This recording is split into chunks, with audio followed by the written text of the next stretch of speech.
जवळ एक गाव आहे, त्या गावातील एक ताई आहे. ती ताई दिव्यांग, अतिशय गरीब कुटुंबातील जन्मलेली ही ताई. तिचं लग्न झालेलं आहे, त्याला 2 बाळ आहेत. हे लहान मुलगा चंदन, मोठा मुलगा तर तो परीक्षेसाठी गेलेला आहे. एवढं गरीब कुटुंबातील हा ताई लग्न झाल्यानंतर मुलं बाळ झाल्यानंतर मग सेट नेट परीक्षाबद्दल विचार करून 2023 मध्ये नेट एक्झाम पास झाली. 2024 मध्ये कालच कर्नाटकच्या केसेट परीक्षा पास झाली आणि आज नेट एक्झाममध्ये GRF मिळवलेले आहे. आणि हे बघा, एकदा ती सांगत होती की सर आम्ही जे गोल्डन चेन आहे ते विकून मी BEd केलेली आहे सर.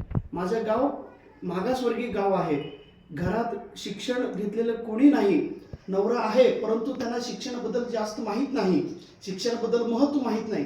सगळ्यांना मी सांभाळून मी शिक्षण घेत आहे. दिव्यांग असून सुद्धा ताईने या अशा गरीब परिस्थितीत राहून एवढं मोठं म्हणजे स्वप्न मनात ठेवून ते पूर्ण केलेले. कालच तिचा बागलकोट एका राणी चन्नम्मा विद्यापीठात PhDचे ॲडमिशन घेतलेले आहे. अशा ताई आपलं समोर एक आदर्श निर्माण केलेले आहे. ताईकडून तुम्ही आणि आम्ही सगळ्यांनी प्रेरणा घेऊन आपलं जीवन उज्ज्वल करून घ्यावी. समस्या सोडून, समस्याला बाजूला सरकून ती उज्ज्वल यश संपादन करीत आहेत.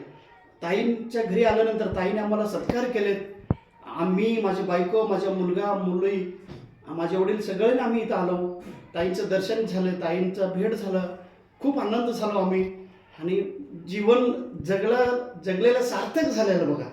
आणि जेव्हा ताईंच्या घरी आम्ही आलो असतो ना, आम्ही उतरलो गाडीतून आणि लगेच ताईने आम्हाला नमस्कार केलेत. मी बघतो तर ताई दीर्घदंड नमस्कार केले, साष्टांग नमस्कार केले. मी घाबरलो ताईला काय झालं म्हणून.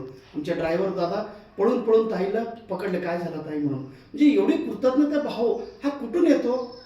स्वतः अभ्यास करून रिझल्ट काढल्यानंतर सुद्धा कृतज्ञता भावना जर माणसामध्ये असेल तर तो माणूस खूप श्रेष्ठ असतो. त्याचं मूर्तिमंत उदाहरण म्हणजे आमची द्यामोवा ताई. ताईंचं भविष्य अजून उज्ज्वल व्हावं हीच श्री स्वामी समर्थ चरणी प्रार्थना करून मी माझा 2 शब्द संपवितो. जय Hind. My dear brothers and sisters. हां.